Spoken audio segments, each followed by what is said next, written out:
образ представили, да? То есть, когда бурят впервые увидел пони, да, у него возник какой образ? У него возник образ Тарбагана, да, и с тех пор официально это животное так и называется, да, Тарбаган. Чувствуете, да? Тарбаган это не прилагательное, это существительное. Да? Оно стоит впереди и как бы показывает свой признак, на что похоже, да? Ну, давайте еще пару примеров, чтобы показать именно, как буряты рассматривают те или иные явления, в отличие от относительно русского языка. Да? Мышь по-бурятски как будет? Кто скажет? Улана тонгзу. Улана. Корова будет. Ну, корова в смысле не унен, а в смысле вообще как вид животного. Ухурцу. Теперь скажите мне, пожалуйста, вот сначала прочтите это словосочетание. Ухуркулана зу. Очень чисто кто-то произнес. Опять вы, да? Нет. Кто произнес? Итак, ухуркулана. Теперь давайте перевод. Я вам логику объяснил, да? Конь, похожий на сурка. А здесь будет? Мышь похожа на корову. Зуб. Мышь похожа на корову. Да? Если конь похож на сурка, это пони, то мышь похожа на корову, это?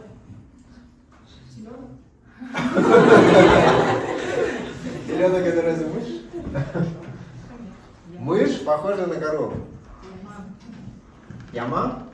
Но ямам это отдельное животное, коза. Включайте образы бурятского мировоззрения, да? Образ у вас должен в голове возникнуть. Ихы-полгана, да? Так. Ага. Мышь. Мышь похожа на корову. Ну?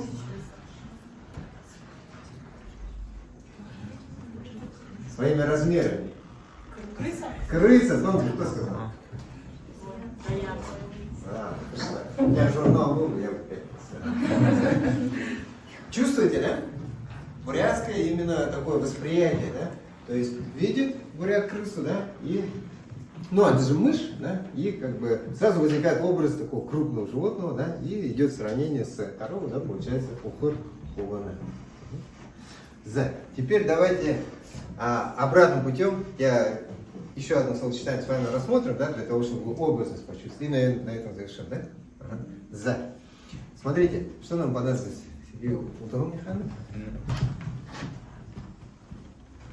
Понадобится нам оставляется.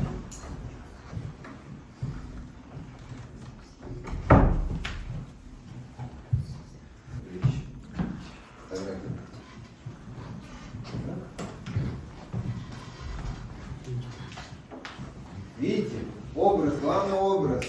Главный даже не логический, образ запомнить. Ага. Все видите, да?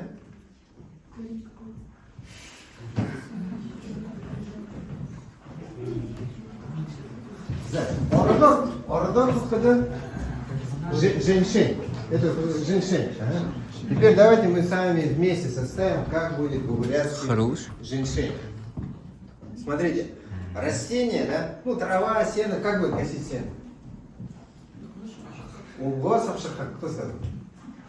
Да? То есть убгу это трава, сено, ну и вообще по отношению к растениям тоже это слово применяется. Да? Итак, убгу в данном случае мы с вами используем значение растения. Убгу. Ага. Теперь скажите мне, пожалуйста, как буряты называют вот это растение, которое я вам показал? Какую ассоциацию оно вызывает у бурят? На что похоже это растение? На что? Не, это женьшень. По-русски или по-китайски? Отлично, тонгзу. На человека. Человек, бурята? Итак, женьшень по-бурятски будет? Тонгзу. Вот уже вы почувствовали именно особенность бурятского мировоззрения, да? И как оно выражается конкретно в словосочетаниях. То есть, когда вот эти словосочетания будете так говорить прокручивать, вы представляете всегда такой образ, да, и уже вы почувствуете гораздо ближе себя именно к бурятскому языку. Ну, это все, что я хотел сейчас рассказать. Если есть вопросы, отвечу, если нет, то спасибо. Я хотела сказать такое. Вот и перед тем, как мы идти на встречу, я говорю, девочки пошли йохар танцевать, а надо, чтобы мальчики этим занимались. Я как парням, вот парни остались тут, я им говорю, парни должны за это быть ответственны, за свой язык, потому что вы продолжатель рода. Посмотрите, у нас все гости приехали мужчины, видите? И поэтому вы должны чувствовать эту ответственность за свой род, вы продолжатели рода. Поэтому, пожалуйста, тоже задумайтесь о том, как ваши дети будут ли понимать язык, да? И что они будут знать о своем народе. Ну, девочки, конечно, они уже у нас везде лауреаты, всех конкурсов они участвуют, они знают язык, у них есть интерес, а вот хотелось бы, чтобы именно мальчики. Ну, правда, наверное, это приходит со временем, где-то к 40 годам приходит это принять. Но у меня, честно говоря, к этому так тоже где-то к 40 годам приходит, когда... Да, вот такой... Серьезно, залог?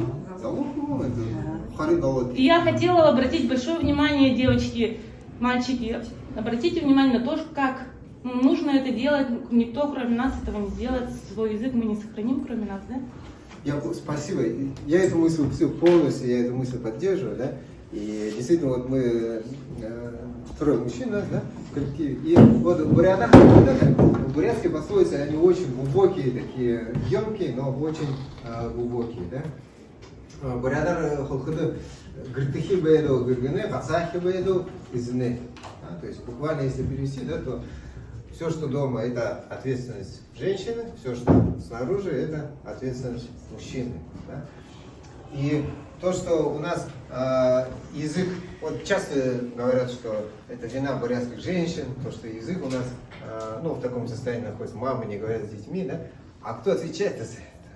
Это же ответственность, вот как бы тонгзу, ответственность мужчины. Мужчина отвечает за все, за то, что снаружи, то есть за все стратегические вопросы, да, за все, что в будущем. Да. Женщина отвечает за то, что здесь и сейчас, мужчина отвечает за все то, что снаружи и в будущем. Да. Будущее нашего языка в руках мужчин, и, конечно, лидеры здесь парни, тоже полностью вас к этому призываю, брать на себя лидерские, будем говорить, роль, лидерскую роль, да, и в том числе в смысле будущего нашего родного языка. И, не только родного, а вообще бурятского языка. Занято, да? Вопрос есть у вас? Спрашивайте. Да? Почему решили стать блогером? Вот, очень хороший вопрос, да. Меня Сергей удивил. Мне Сергей сказал, ну ладно, вот вы язык сами изучили, вроде как у вас методика есть, да, но если вы хотите, чтобы у вас молодое поколение слышало, да, вам надо идти туда, где молодежь черпает информацию, то есть и идти в социальные сети. А когда я работал на госслужбе, да, я очень, честно скажу, прохладно относился к соцсетям. Там надо, во-первых, всегда отчитываться, где у тебя аккаунт и так далее. Да? Ну вот Сергей меня убедил, и нисколько я не жалею, что на этот путь мы вышли, потому что действительно есть отклик со стороны молодежи. То есть, еще более конкретно, если ответить, почему решили стать блогером, для того, чтобы развивать бурятский язык среди молодого поколения. Такой ответ. Инна, вопрос есть? Нет? Анхарандырны, байла.